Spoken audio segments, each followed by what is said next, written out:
الحمد لله رب العالمين. الحمد لله الذي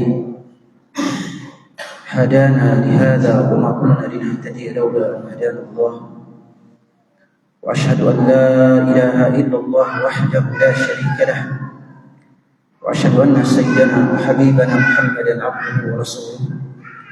اللهم صل وسلم عليه وعلى آله وأصحابه وأتباعه ومن تبعهم بإحسان إلى يوم الدين. أما بعد. Jemaah salat subuh yang dimuliakan oleh Allah Subhanahu wa taala, segala puji bagi Allah yang telah memberikan kita semua kesempatan waktu luang untuk terus beribadah kepada-Nya. Segala puji bagi Allah yang telah memberikan kita semua konsistensi, istiqamah untuk melewati hari-hari Ramadan dengan ibadah kepada-Nya. Kehidupan kita tanpa ada konsistensi maka menjadi kehidupan yang gagal. Kita sebagai pedagang, pekerja, pegawai, pejabat, bahkan pelajar, kalau dalam kehidupannya tidak ada konsistensi, maka itu adalah awal dari seluruh kegagalan yang akan ada dalam hidupnya. Demikian pula perjalanan kita menuju akhirat. Kalau tidak ada yang namanya konsistensi, istiqamah, maka itulah awal dari perjalanan kita menuju neraka. Makanya setiap kali kita sholat, di setiap rakaat sholat kita selalu membaca ihdinas siratal mustaqim. Ya Allah, tunjukilah kami ke jalan yang lurus, jalan yang istiqamah. Kenapa? Karena jalan yang istiqamah, yang lurus adalah jalan kita menuju kesuksesan, baik di dunia ataupun di akhirat. Tidak mungkin seseorang itu sukses kalau dia tidak konsisten. Oleh sebab itu para jemaah sekalian, momen Ramadan adalah momen ujian bagi kita. Apakah kita bisa konsisten istiqamah sampai akhir Ramadan? Ataukah Ramadan kita hanya akan sampai pada 2 minggu, 3 minggu, 20 hari? Kalau kita sampai sukses sampai akhir Ramadan, maka insyaAllah kita akan juga sukses melangsungkan atau melanjutkan amalan-amalan Ramadan sampai pada Ramadan berikutnya. Apalagi yang namanya istiqamah, para jemaah sekalian, adalah jalan awal untuk menuju kesuksesan di dunia dan di akhirat. Orang-orang yang istiqamah adalah orang-orang yang diwafatkan oleh Allah dalam keadaan husnul khatimah. Kalau mau keluar dari dunia dalam keadaan husnul khatimah, kuncinya cuma satu: konsisten dengan ibadah kepada Allah. Tapi kalau mau mencapai su'ul khatimah, kuncinya cuma satu: jangan konsisten. Salatnya bolong-bolong, kemudian puasanya juga kadang puasa, kadang tidak, kadang taat kepada Allah, kadang tidak. Orang yang seperti ini akan diwafatkan oleh Allah dalam keadaan su'ul khatimah. Orang yang wafat dalam keadaan su'ul khatimah, para jemaah sekalian, adalah orang yang wafat dalam keadaan istiqamah di atas ketaatan. Kalau dia wafat dalam keadaan rajin salat 5 waktu, wafat dalam keadaan rajin berpuasa, wafat dalam keadaan rajin membaca Al-Quran, orang yang seperti ini, kalau wafat, meskipun wafatnya karena kecelakaan, wafatnya karena tenggelam, wafatnya karena sakit, orang yang seperti ini tetap dinilai sebagai orang yang husnul khatimah. Adapun orang yang jarang sholat 5 waktu, tidak konsisten dalam kehidupannya, karena kadang bermaksiat, kadang taat, kadang bermaksiat, dan kadang pula taat, orang yang seperti ini kalau wafat, selama ia tidak istiqamah, maka Allah wafatkan dalam keadaan su'ul khatimah. Dan Allah telah menjanjikan orang-orang yang konsisten di atas ketaatan dengan husnul khatimah. Dia berfirman, innal ladzina qalu rabbuna Allah tsumma istaqamu tatanazzalu 'alaihimul malaikatu alla takhafu wa la tahzanu wa abshiru bil jannati allati kuntum tu'adun nahnu awliya'ukum fil hayati dunya wa fil akhirah. Kata Allah, orang-orang yang mengatakan Tuhan kami adalah Allah, kami beriman kepada Allah, lalu konsisten istiqamah di atas ketaatan, orang-orang yang seperti ini para jemaah sekalian, para malaikat akan turun berbondong-bondong kepada mereka. Kata para ulama, para malaikat akan turun berbondong-bondong kepada mereka pada saat mereka menghadapi sakaratul maut. Jadi ketika menghadapi sakaratul maut, malaikat maut cuma satu yang datang mencabut nyawa kita. Kalau kita istiqomah dicabut pelan-pelan. Malaikat maut cuma satu, tapi malaikat rahmat yang datang kepada kita, kata Allah, berbondong-bondong. Tatanazzalu alaihi bil malaikah. Dalam bahasa Arab yang namanya tatanazzal itu artinya turun berbondong-bondong, turun berombongan, satu rombongan kemudian datang lagi rombongan yang lain, datang lagi rombongan yang lain. Itu makna tatanazzal. Dan itulah juga yang disebutkan oleh Allah dalam surah Al-Qadr terkait dengan keutamaan Lailatul Qadar. Allah berfirman, "Tanazzalu 'alaihimul malaikatu, tanazzalul malaikatu war-ruhu fiha." Tanazzalu di sini aslinya kalau bahasa Arabnya tatanazzalu. Tatanazzalu, tapi ta pertama dihapus. Jadi tanazzalu al-malaikatu artinya pada malam Lailatul Qadar para malaikat turun berbondong-bondong sampai-sampai dikatakan, disebutkan dalam riwayat Imam Ahmad, tanazzal dalam riwayat Ahmad, tanzilul malaikatu tilka al-lailah akthar min adadil hasr. Malaikat yang turun berbondong-bondong pada malam Lailatul Qadar, jumlah mereka lebih banyak daripada jumlah kerikil yang ada di atas bumi. Jadi ketika seseorang sakaratul maut, maka para malaikat rahmat akan berbondong-bondong untuk mendatangi dirinya. Malaikat maut cuma satu, tapi para malaikat rahmat yang datang kepada dirinya banyak puluhan.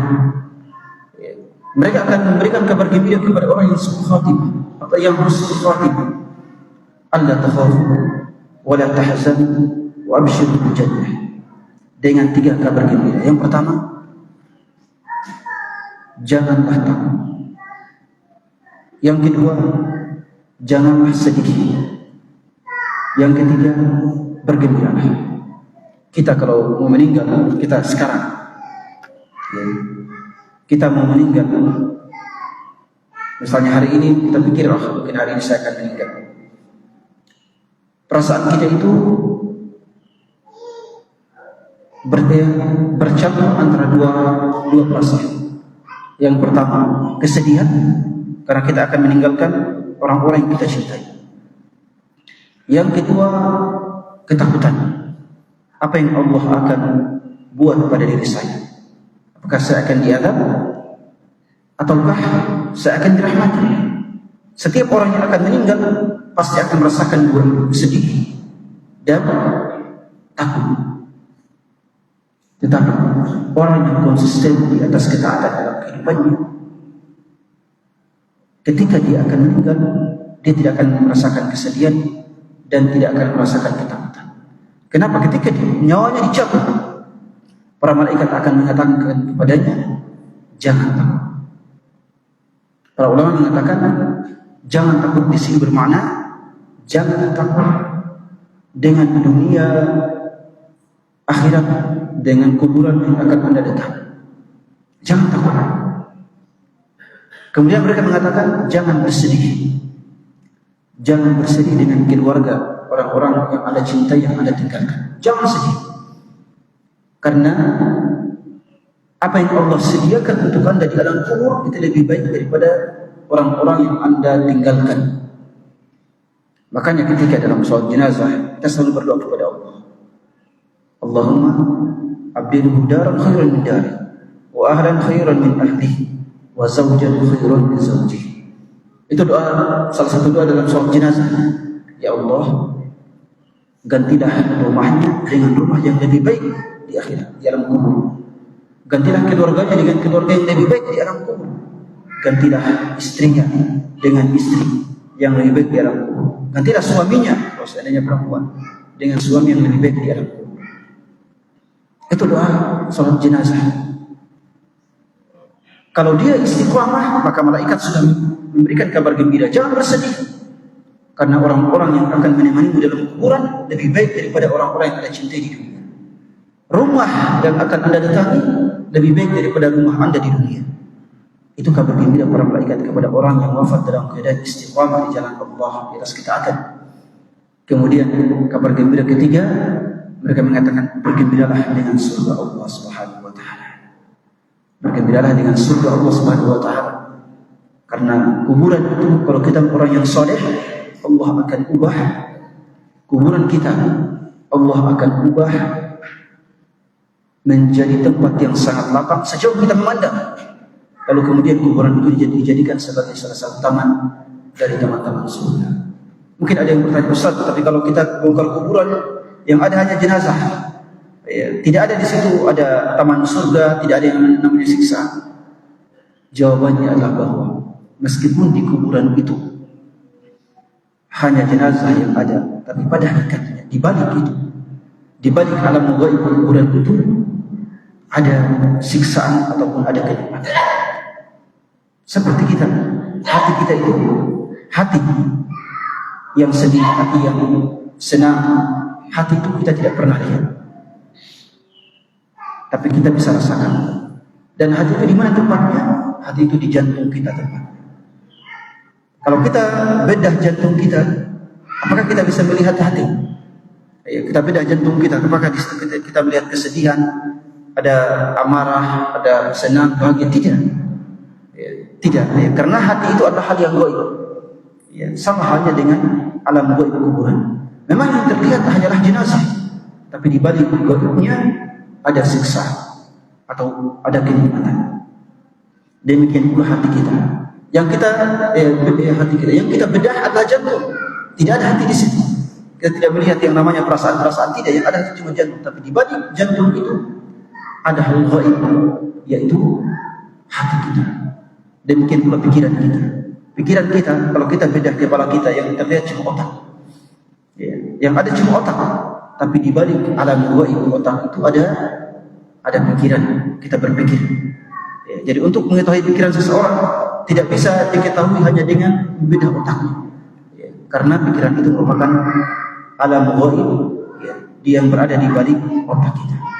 Itulah kuburan. Itulah kuburan. Makanya para jemaah sekalian, istiqamah ini adalah jalan awal kita menuju surga Allah Subhanahu wa taala. Kalau kita istiqamah, wafat dalam keadaan husnul khatimah, seperti yang dijanjikan oleh Allah Subhanahu wa taala. Tapi sebaliknya, kalau kita tidak istiqamah, menjadi orang zalim terhadap diri kita sendiri, karena tidak taat kepada Allah. Orang yang tidak taat kepada Allah, pada hakikatnya dia telah menzalimi dirinya sendiri. Walakin anfusahum yadhlimun.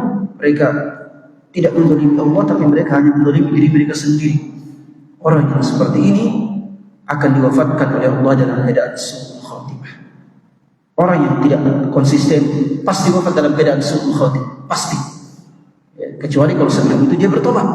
Tapi kalau selama dia tidak bertobat, salatnya bolong-bolong, puasanya juga bolong-bolong, kemudian tidak rajin berbuat ketaatan kepada Allah, dia pasti su'ul khatimah kalau dia wafat dalam keadaan tidak bertobat kepada Allah. Allah berfirman dalam Al-Quran, walau tara idh zalimuna fi ghamaratil maut wal malaikatu yadribuna aydiyahum akhriju anfusakum al-yawma tujzauna 'adzabal huni bima kuntum taquluna 'ala Allahi ghairal haqqi wa bima kuntum tastakbirun. Kata Allah, seandainya kalian melihat dahsyatnya orang-orang zalim ketika dicabut nyawa. Seandainya kalian melihat dahsyatnya orang-orang zalim ketika dicabut nyawanya, kata Allah. Saat itu para malaikat datang dan mengatakan kepada orang yang mati dalam keadaan su'ul khatimah tersebut, keluarlah wahai roh, cepat-cepat keluar, karena engkau hari ini akan diazab dengan azab yang menghinakan. Apa faktornya? Karena Anda di dunia berdusta terhadap Allah, dan Anda di dunia berbuat takabur, sombong kepada Allah.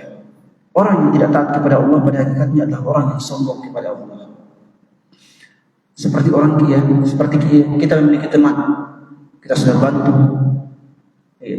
kita sudah kasih tidur di rumah kita selama 1 tahun 2 tahun misalnya, atau mungkin anak kita, tapi malah anak kita durhaka kepada kita. Apa yang harus kita julukan, apa yang pantas untuk anak kita tersebut? Kita katakan anak itu adalah anak yang takabur, yang durhaka, anak yang sombong, anak yang tidak tahu malu. Demikian pula kita semua. Allah telah memberikan kita semua kehidupan. Allah memberikan kita semua kesehatan, rezeki, kenikmatan. Tapi kalau kita tidak taat kepada Allah, tidak konsisten, maka kita adalah orang yang sombong kepada Allah Subhanahu wa taala. Orang yang seperti ini pantas diwafatkan oleh Allah dalam keadaan su'ul khatimah. Maka dari sinilah urgensi dari konsistensi istiqamah dalam kehidupan. Bagaimana caranya istiqamah? Bagaimana caranya agar kita tetap istiqamah? Tidak usah jauh-jauh. Dalam Al-Quran Allah sudah sebutkan terkait dengan konsistensi. Bahkan Ramadan sendiri mengajarkan kita konsistensi, kedisiplinan, sahur. Batasan makan sahur dibatasi sampai subuh saja. Batasan berbuka juga dibatasi, tidak boleh berbuka sebelum maghrib. Itu semuanya mengajarkan kita kedisiplinan. Apalagi puasa ini para jemaah sekalian, pada awalnya diwajibkan oleh Allah selama 22 jam. Puasa ini pada awalnya diwajibkan Allah selama 22 jam. Para sahabat hanya diizinkan untuk makan, minum, dan berhubungan suami istri antara maghrib dengan isya. Kalau sudah isya dan tidur, bangun tengah malam, tidak boleh makan, tidak boleh minum, tidak boleh berhubungan suami istri. Hanya boleh makan, minum, berhubungan suami istri antara maghrib dengan isya. Jadi kalau setelah isya mereka tidak makan lagi sampai maghrib di hari berikutnya. Itu pada awal mula kewajiban puasa. Mu'adz ibn Jabal mengisahkan itu dalam Sunan Abi Dawud. Padahal bahwa ketika awal mula Ramadan, kami, kata beliau, kalau sudah sholat isya dan tidur dan bangun jam 10 malam, jam 11 malam, jam 12 malam bangun, kami tidak boleh lagi makan, tidak boleh lagi minum, tidak boleh lagi berhubungan suami istri. Bahkan Al-Bara' ibn Azib mengatakan, awal ma furida Ramadan kana al-muslimuna la yaqrabuna nisa'ahum Ramadan billah. Pada awal pertama kali Ramadan, puasa Ramadan diwajibkan, selama 1 bulan kaum muslimin tidak pernah mendekati istri-istri mereka. 1 bulan. Ya. Makanya para sahabat pada awal mula kewajiban puasa ini mengeluh. Kenapa mengeluh? 1 bulan hanya boleh makan antara maghrib dan isya. Hanya boleh mendekati istri antara maghrib dan isya. Kalau cuacanya seperti kita di Indonesia, alhamdulillah, lumayan bagus. Itu pun kalau kita ya kewalahan juga kalau 22 jam. Cuacanya adalah cuaca negeri Arab. Cuaca negeri Arab yang panasnya antara 40 derajat sampai 50 derajat Celcius. Itu panasnya. Ya. Panas, baik siang ataupun malam panas. Subuh-subuh seperti ini kalau musim panas, Anda seakan-akan berada di depan bara api. Seakan-akan Anda sedang membakar ikan. Ya. Itulah cuacanya walaupun pada malam hari. Bayangkan 22 jam. Makanya mereka mengeluh dan mendatangi Rasulullah SAW untuk diberikan keringanan. Makanya Allah kemudian meringankan puasa ini menjadi 12 jam, sekitar 12 jam antara subuh sampai maghrib. Itu Allah sebutkan dalam surah Al-Baqarah ayat 187. Wahila lakum lailatas siyami rafathu ila nisaikum hunna libasun lakum wa antum libasun lahum alimallahu annakum kuntum takhtanuna anfusakum fataba alaykum afa ankum fal'ana bashiruhunna wabtaghu ma kataballahu lakum wa kulu washrabu hatta yatabayyana lakum al-khaytul abyadu min al-khaytil aswadi min al-fajr thumma atimus siyama ila al-layl. Di ayat ini Allah menyebutkan keringanan bahwa para sahabat sekarang sudah boleh kalian menggauli istri-istri kalian. Sudah boleh kalian makan dan minum pada malam hari sampai waktu fajar, sudah boleh. Tapi ingat, wabtaghu ma kataballahu lakum. Meskipun boleh menggaul istri pada malam hari Ramadan, boleh makan minum, kata Allah, tapi ingat, tetap kalian mencari keridhaan Allah dengan ibadah-ibadah yang ada di malam hari. Jangan karena boleh, makanya makan dan minum dari Isya sampai subuh. Itu juga tidak dibolehkan. Ya. Jangan karena boleh, makanya tidak beribadah kepada Allah pada malam hari. Tidak. Jadi konsistensi itu sudah Allah sebutkan dalam Al-Quran. Dalam surah Hud, dia berfirman, "Fastaqim kama umirta wa man taba ma'aka wa la tatghaw innahu bima ta'maluna khabir." Atau innahu bima ta'maluna basir. Kata Allah, istiqamahlah beserta orang-orang yang bersama. Istiqamahlah beserta orang-orang yang bersama. Apa maknanya? Maknanya kalau istiqamah itu sulit kalau sendiri. Kalau kita konsisten di atas ketaatan, sulit kalau kita sendiri. Sulit. Harus ada orang-orang yang menemani kita. Ya, makanya Allah mengatakan kepada Nabi kita, istiqamahlah beserta orang-orang yang bersama. Ini istiqamah itu memang memerlukan kebersamaan. Lalu Allah berfirman, wala tatghaw, dan jangan menyimpang. Jangan menyimpang. Kemudian Allah berfirman, memberikan kita trik bagaimana cara istiqamah. Yang pertama, wala tarkanu ila alladziina zalamu fatamassakum an-nar wa ma lakum min dunillahi awliyaa thumma la tunsarun. Yang pertama, jangan tunduk dan ikut-ikutan orang-orang yang zalim, yang tukang maksiat, yang durhaka kepada Allah. Itu yang pertama. Jangan mengikuti tren orang-orang yang tidak bertakwa kepada Allah. Dan sayang sekali ini banyak menjamur di masyarakat kita, remaja-remaja kita, pemuda-pemudi kita. Mayoritasnya hanya ikut-ikutan tren para artis, para influencer, Instagramer yang tidak bertakwa kepada Allah, TikToker yang asal-asalan. Para pemuda-pemudi kita, remaja-remaja kita, mayoritasnya ikut-ikutan. Ikut-ikutan inilah yang menjadikan mereka menyimpang dan tidak istiqamah di atas ketaatan. Padahal Allah sudah sebutkan, wala tarkanu ila alladziina zalamu fatamassakumun nar. Janganlah kalian tunduk ikut-ikutan kepada orang-orang yang menzalimi diri mereka dengan kemaksiatan, karena hal itu akan menjadikan kalian dijerumuskan ke dalam neraka. Jadi trik istiqamah yang pertama adalah jangan menjadikan orang-orang yang tukang maksiat sebagai idola. Sekarang idola itu rata-rata orang yang tukang maksiat. Coba lihat followers para orang-orang yang tukang maksiat. Itu sampai puluhan juta, ratusan juta. Ini merupakan fenomena yang buruk, bahwa idola yang sesungguhnya adalah orang-orang yang soleh.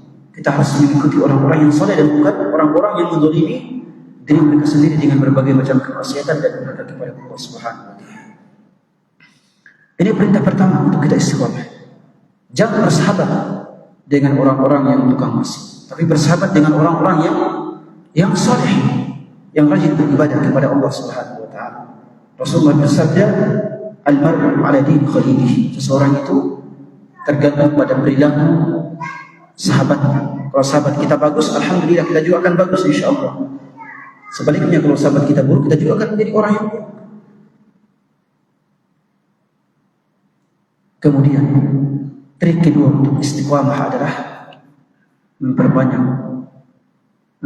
sholat 5 waktu ditambah dengan sholat malam.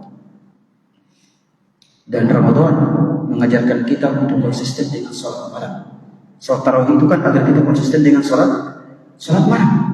Supaya setelah Ramadan, tarawih kita dalam artian sholat malam kita tetap kita lanjutkan. Trik kedua adalah menjaga sholat 5 waktu dan sholat malam. Allah sebutkan setelah ayat ayat berikutnya dia berfirman wa aqimis salata tarafay nahari wa zulfan min al-lail innal hasanati yudhibna as-sayyi'ati dzalika dzikra lidz-dzakirin. Kata Allah, dirikanlah salat di dua penghujung siang. Yang pertama adalah salat subuh, yang kedua adalah salat maghrib. Dan juga dirikanlah salat pada malam hari. Salat pada malam hari adalah salat apa? Salat di kedua penghujung siang adalah salat subuh dan salat asar. Ya, karena salat asar itu di ujung siang. Ya. Sedangkan salat subuh di awal siang. Subuh itu bukan malam. Jadi kalau sudah tiba waktu subuh, malam telah berlalu. Ya. Adapun salat yang dikerjakan pada malam hari, kata Allah, jadikanlah salat pada malam hari. Itu adalah salat maghrib, karena maghrib itu berada dalam malam hari. Kemudian salat isya, kemudian salat isya. Dan juga termasuk salat malam hari adalah salat malam yang kita laksanakan pada Ramadan dalam bentuk salat tarawih. Kalau kita rajin salat malam, insya Allah kita akan menjadi orang yang istiqamah. Tidak ada orang yang rajin salat malam itu tukang maksiat, tidak ada. Ya. Adakah orang yang suka salat malam tapi tukang maksiat? Insya Allah tidak ada. Ya. Kalaupun ada, itu salat malamnya ya, bukan niat ikhlas karena Allah. Karena orang yang ibadahnya ikhlas, apalagi ibadahnya sembunyi-sembunyi, orang itu diselamatkan oleh Allah dari berbagai macam kemaksiatan. Lihatlah Nabi Yusuf alaihissalam. Bayangkan Nabi Yusuf alaihissalam itu digoda oleh seorang wanita yang sangat cantik. Ya, artinya kalau kita saat itu diperhadapkan seperti kondisi Nabi Yusuf, saya kira semua kita di sini pasti akan terjatuh ke dalam kemaksiatan. Kenapa? Karena semua faktor untuk bermaksiat ada pada saat itu.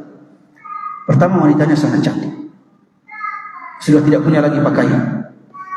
Nabi Yusuf alaihissalam orang yang ya, di masa remaja yang pemuda, seorang pemuda remaja yang memang ya, para remaja yang nahwa nafsunya lagi meledak. Kemudian tidak ada orang yang lihat. Tidak ada orang yang mau curiga karena dia adalah hamba sahaya. Kemudian yang memerintahkan ini tuannya, bukan orang lain, ini tuannya. Kalau dia tidak ikut, dia akan dihukum. Baik. Tetapi kalau dia ikut, dia akan dimuliakan. Bayangkan, kalau dia tidak ikut, dia akan dipenjara. Tapi kalau ikut, dia akan dimuliakan. Baru di dalam rumah, yang rumah itu kalau dimasuki harus melewati beberapa pintu baru bisa sampai di kamar tersebut. Baru Nabi Yusuf berada di tempat yang asli.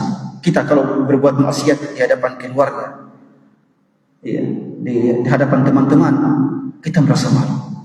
Nabi Yusuf tidak ada teman, tidak ada keluarga. Di tempat yang tidak ada orang yang kenal Nabi Yusuf. Ya, pada saat itu. Kalau dia bermaksiat, selesai, tidak ada orang yang kenal. Tapi kemudian Allah selamatkan.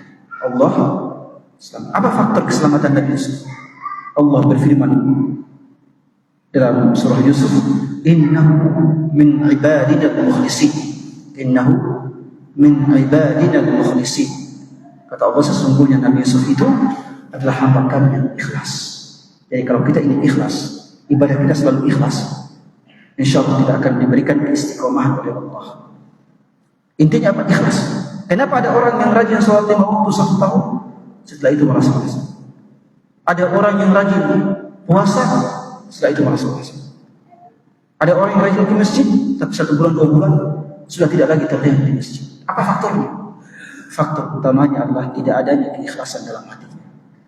Orang yang ikhlas itu akan istiqomah, konsisten, karena amalannya bukan karena manusia, amalannya karena Allah Subhanahu wa Ta'ala. Dan salat malam adalah salat yang mengajarkan kita keikhlasan, karena tidak ada orang yang lihat. Kenapa salat malam itu lebih utama dibandingkan salat yang lain, salat sunnah yang lain? Karena pertama, salat malam tidak ada orang yang lihat kecuali diri kita sendiri atau keluarga kita di rumah. Tidak ada orang yang lihat, tidak ada orang yang memuji kita, kecuali kalau bangun sholat malam baru selfie, ya, pasang di Instagram, malam ini saya sudah sholat 11 rakaat. Itu cenderung akan ada riak di situ. Meskipun juga kita tidak katakan Anda riya, tapi itu indikasi bisa saja menjerumuskan kita ke dalam riya. Apalagi kalau pergi umroh tapi setiap hari di Arab Saudi, di Mekah dan Madinah selfie baru dikirim ke mana-mana. Itu juga berbahaya. Cukuplah satu kali upload foto di Facebook, di Instagram, wah alhamdulillah saya sudah umroh, cukup satu kali 2 kali. Orang sudah tahu cukup. Tapi kalau sampai puluhan kali diposting, itu juga kita katakan ini sudah ada indikasi agar dipuji. Makanya banyak orang pergi umroh tapi pulangnya juga tetap menjadi tukang maksiat. Banyak kita pergi umroh tapi pulangnya juga tidak pernah rajin ke masjid. Ada juga kaum wanita, kaum muslim rajin pergi umroh, pulangnya juga malah tetap tidak berjilbab. Apa faktornya? Faktornya karena dia beribadah tidak ada keikhlasannya di situ. Ibadahnya tidak ada keikhlasan di situ. Kalau dia benar-benar ikhlas, pulang dari umrah, dia akan menjadi orang yang konsisten dengan ketaatan kepada Allah Subhanahu wa taala. Jadi intisari, kenapa kita diperintahkan oleh Allah untuk sholat malam, rajin-rajin sholat malam supaya kita istiqamah? Rahasia telah terletak pada keikhlasan. Karena sholat malam itu tidak ada orang yang lihat kecuali diri kita sendiri. Kalau kita sudah bisa beribadah meskipun tidak ada orang yang lihat, maka ingatlah bahwa Anda adalah orang yang ikhlas dan orang yang konsisten. Makanya para ulama mengatakan orang yang ikhlas itu adalah orang yang baginya pujian dan celaan itu sama. Jadi baik dia dicela atau dipuji sama saja baginya, tidak berpengaruh apa-apa pada dia. Baik dipuji ataupun diberikan celaan, bagi dia sama saja. Itulah orang yang ikhlas. Kalau dicela biasa saja, kalau dipuji biasa saja. Itulah tanda orang yang ikhlas. Dan untuk menumbuhkan itu, cara terbaiknya adalah beramal dengan amalan yang tersembunyi, bersedekah secara tersembunyi, kemudian sholat malam secara tersembunyi. Dan ini Allah sudah sebutkan dalam Al-Quran. Dalam Rasulullah juga sudah sebutkan dalam hadisnya. Di antara 7 golongan yang dinaungi oleh Allah pada hari kiamat adalah orang yang bersedekah secara sembunyi-sembunyi sehingga tangan kirinya tidak mengetahui apa yang disedekahkan oleh tangan kanannya. Jadi kalau sedekah, usahakan sembunyi-sembunyi, tidak perlu kemudian di hadapan orang lain. Atau sebagian, setengah sedekah kita terang-terangan dan setengah sedekah kita sembunyi-sembunyi. Itu lebih baik karena menanamkan keikhlasan. Kemudian trik terakhir yang Allah sebutkan untuk kita agar kita istiqomah dalam kehidupan adalah ayat yang Allah sebutkan setelahnya. Wasbir fa inna Allah la yudhi'u ajral muhsinin. Bersabarlah dengan kehidupan dunia kita. Kehidupan dunia kita hanyalah sementara. Bersabarlah karena Allah tidak akan menyia-nyiakan pahala orang-orang yang berbuat kebaikan. Allah tidak menyia-nyiakan pahala orang-orang yang konsisten di atas kebaikan. Karena kita ingat kadang dalam kehidupan, kenapa saya ini sholat terus, saya ini rajin sholat malam, rajin puasa, tapi kok dalam kehidupan ini saya memiliki banyak problem harta, problem rezeki, problem anak, saya belum punya anak. Saya ini rajin beribadah, tapi problem tidak pernah berhenti mendatangi saya. Apa kata Allah? Wasbir fa inna Allah la yudhi'u ajral muhsinin. Bersabarlah. Kehidupan dunia hanya sementara. Adapun balasan dari seluruh konsistensi kita adalah di akhirat, bukan di dunia. Allah tidak menjanjikan pahala itu diberikan di dunia, tidak. Allah menjanjikan seluruh pahala amalan kita itu di akhirat. Tapi kadang-kadang Allah memberikan ganjaran amalan kita di dunia, kadang. Tapi itu tidak wajib bagi Allah. Tidak wajib bagi Allah untuk memberikan ganjaran amalan kita di dunia. Yang wajib bagi Allah hanya memberikan ganjaran amalan kita di akhirat. Kata Allah, wasbir, bersabarlah. Fa inna Allah la yudhi'u ajral muhsinin, karena Allah tidak menyia-nyiakan pahala amalan orang-orang yang berbuat kebaikan, orang-orang yang konsisten. Jadi kita kembali tadi Allah berfirman di awal ayat, fastaqim, istiqomahlah. Kemudian Allah akhirnya dia mengatakan Allah tidak menyia-nyiakan amalan orang-orang yang berbuat kebaikan. Jadi satu-satunya orang baik di dunia ini adalah orang yang konsisten dan istiqomah. Tidak ada orang baik di dunia ini selain orang yang istiqamah di atas ketaatan kepada Allah Subhanahu wa taala. Itulah orang yang baik. Adapun kalau tidak istiqamah, itu bukan orang yang baik. Marilah kita semua menjadi hamba Allah yang istiqamah di atas ketaatan kepadanya, bukan hanya pada Ramadan, tapi juga di luar Ramadan, bahkan sampai akhir hayat kita. Semoga Allah memperpanjang usia kita semua, ya, perpanjang usia kita semua dalam, ya, di atas kesehatan, di atas ketaatan kepada Allah Subhanahu wa taala. Karena orang yang paling utama, kata Rasulullah dalam Sunan Tirmidzi, Rasulullah bersabda, khairukum man qala umruhu wa hasuna amaluhu. Orang yang paling baik di antara kalian adalah orang yang paling panjang umurnya dan baik amalnya. Panjang umurnya dan baik amalnya, itu yang paling utama.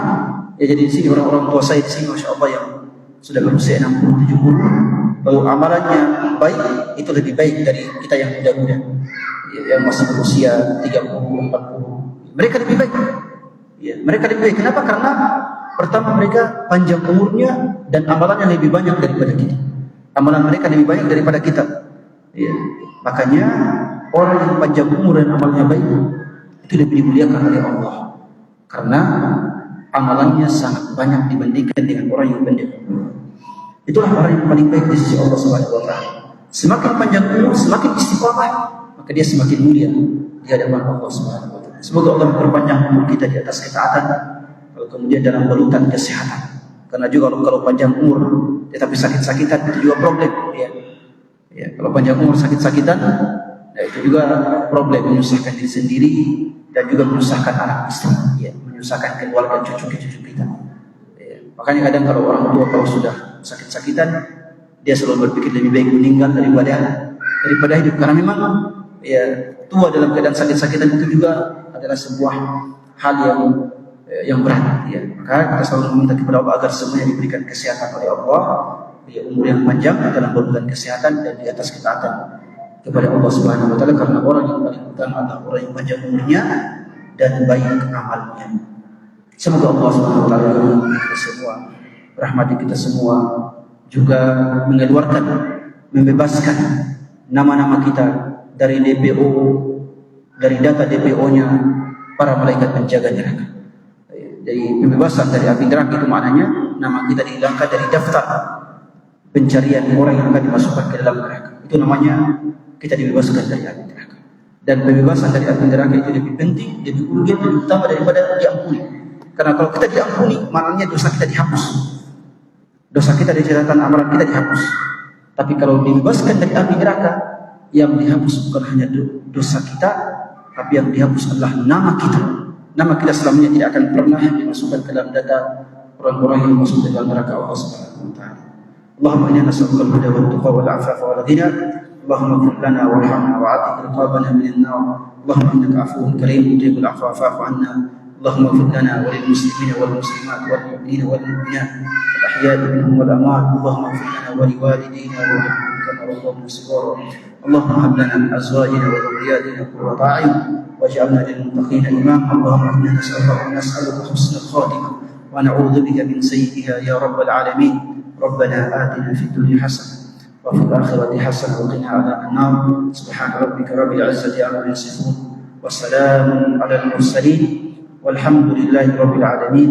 Wa sallallahu wa sallam ala nabiyyina Muhammadin wa ala alihi wa sahbihi ajma'in. Lebih kurangnya mohon dimaafkan. Wassalamualaikum warahmatullahi wabarakatuh.